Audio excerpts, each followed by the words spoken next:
The There's glass nothing I shattered enjoy in the more than middle of the acting in the rehearsal theater. hall, It not from a consumes me, thrown body and object, but soul. from a single, uncontrolled tremor that ran through the man's hands as he dropped a framed photograph onto the sunlit wooden floor. The sound was sharp, violent, and final, echoing off the high ceiling as if the building itself were accusing him of something he had spent a lifetime trying to outrun. If you're watching fates intertwined and you believe in hope, compassion, and second chances, take a moment right now to like, comment, share, and subscribe. Because stories like this exist for those who still believe broken moments can lead somewhere meaningful. The man stood frozen in the aftermath, sunlight pouring through tall windows and illuminating the dust now floating where the glass had exploded. His name was Alaric Vaughn, a theater actor whose face once filled posters and programs, whose voice once carried entire audiences through laughter and grief without ever cracking. Now his breath came uneven, as if each inhale scraped against something raw inside his chest.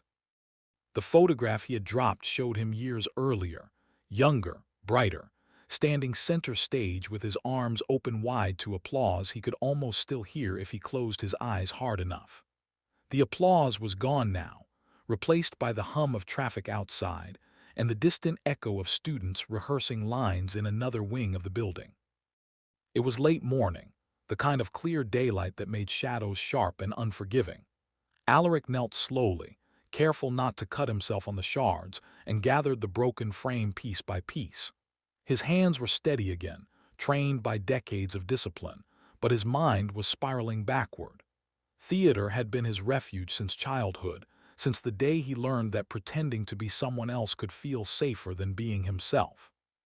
Growing up in a quiet coastal town where emotions were swallowed and expectations pressed down like wet sand, Alaric discovered early that the stage was the only place he was allowed to be loud, vulnerable, alive. Acting had not been a career choice. It had been survival. The rehearsal hall belonged to a small public theater that now struggled to keep its doors open. Alaric had accepted the role of interim director not for prestige or pay, but because the thought of the building closing felt like a personal death. This place smelled of old wood, dust, and sweat. It carried the fingerprints of every performance that had ever happened within its walls. Sunlight traced the worn grooves in the floor where actors had paced nervously before stepping into the light. For Alaric, every inch of the room was a memory, and memories were dangerous when they piled up faster than you could manage them. Outside, life moved forward in bright, careless ways. Children laughed as they passed the building on their way to school. A cyclist glided by, casting a brief shadow across the front steps. Alaric watched through the window, feeling the familiar ache of being out of sync with the world. His body was still strong enough to perform, but his confidence had fractured years ago during a public failure he never spoke about. A missed cue, a forgotten monologue, a moment of silence so long it swallowed the audience whole. The reviews had been merciless, and though the world moved on quickly, Alaric never did. The stage, once his sanctuary, had become a mirror reflecting every fear he carried. He rose and placed the broken frame gently into a trash bin, an act that felt symbolic even if he didn't want to admit it. The rest of the day unfolded in a series of quiet tasks, reviewing rehearsal schedules, adjusting lighting notes, answering emails that carried more worry than solutions. Funding was low, attendance was dropping, and the board was restless. The theater needed something extraordinary to survive, and Alaric knew they were looking at him as if he were supposed to provide it. The pressure settled on his shoulders like a physical weight. By early afternoon, the building filled with light and heat. The windows were opened, letting in the sound of distant traffic and the smell of summer pavement. That was when Alaric noticed Mara Aloan sitting alone in the back row of the small auditorium. She hadn't been there earlier, and she wasn't scheduled for any rehearsal. She was young, early 20s, with a notebook resting on her knees and a posture that suggested she was trying to take up as little space as possible. Her presence unsettled him in a way he couldn't immediately explain. Mara had grown up in foster homes, drifting between places that never quite claimed her. Acting had been her escape, a way to feel seen without being examined. She wrote constantly, filling notebooks with observations about people she passed on the street, about the way light fell on empty chairs, about the silence that followed laughter. She had come to the theater that day not to audition, but to sit in a space where emotions were allowed to exist openly. When she watched Alaric move across the stage, she recognized something familiar in his careful steps, the way he carried himself as if bracing for impact. The afternoon sun cast long rectangles across the seats as Alaric finally acknowledged her presence. He felt exposed, as if someone had caught him rehearsing his own doubts. Mara's eyes followed his movements, not with judgment, but with quiet understanding. That understanding unsettled him more than criticism ever could. It reminded him of a time when he believed art could heal instead of hurt. Life tested Alaric relentlessly in the weeks that followed. Board meetings ended with polite smiles and unspoken ultimatums. Donors withdrew support, citing uncertain returns. Actors whispered about leaving for more stable opportunities. Each morning, daylight streamed into the rehearsal hall, and each morning Alaric wondered if this would be the day he admitted defeat. He began to arrive earlier and leave later, as if sheer presence could hold the place together. The sunlight saw him at his best and worst, packing alone on stage, running lines under his breath, stopping suddenly when his voice cracked with emotion he couldn't fully control. Mara returned often, always sitting quietly, always writing.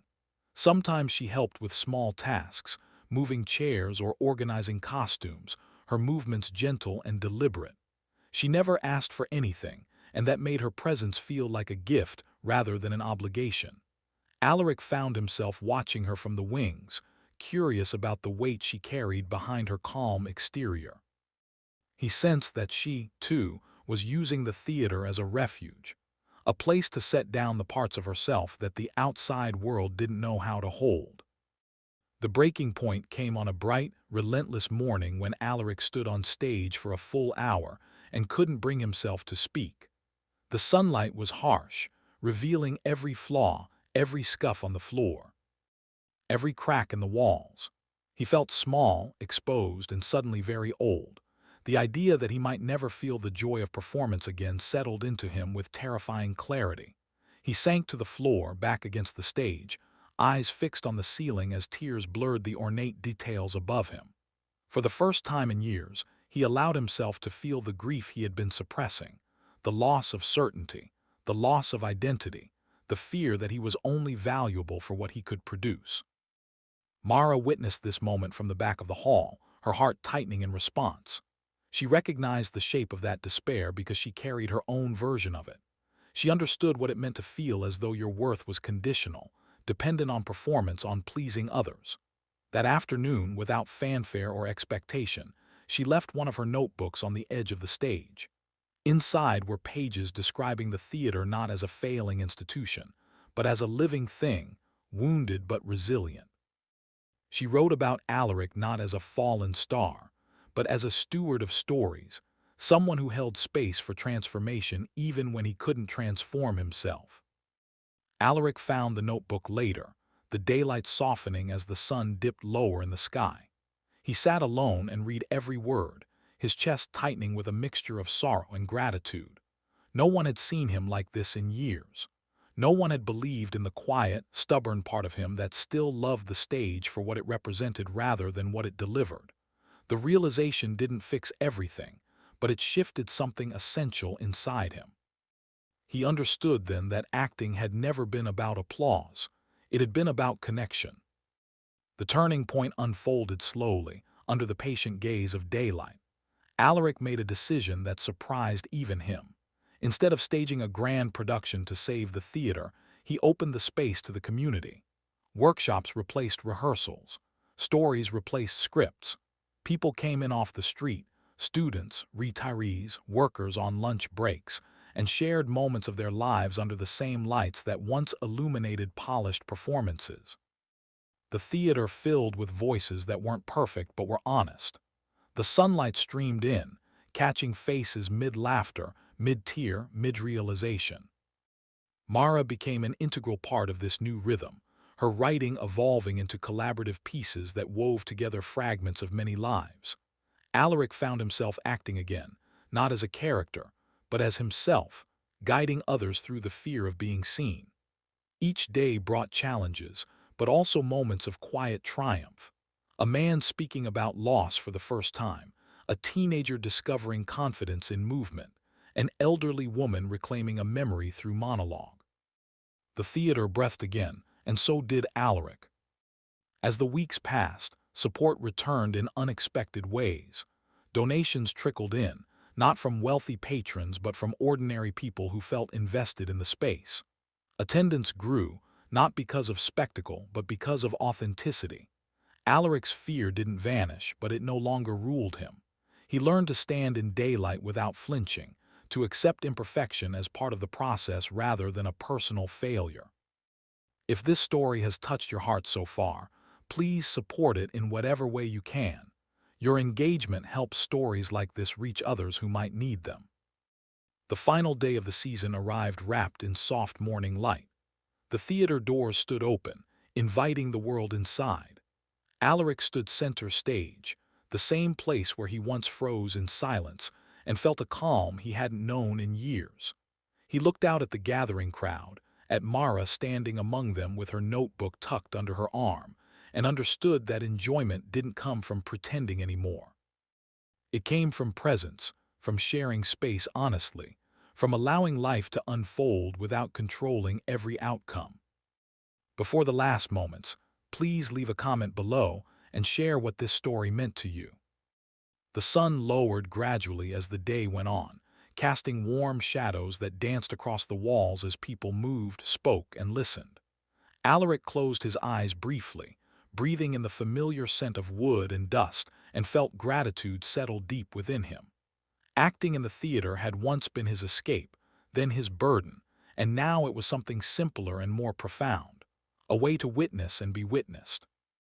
As the light faded and the building filled with quiet contentment, Alaric knew that even when the stage lights eventually dimmed for the last time, what he had found here would endure.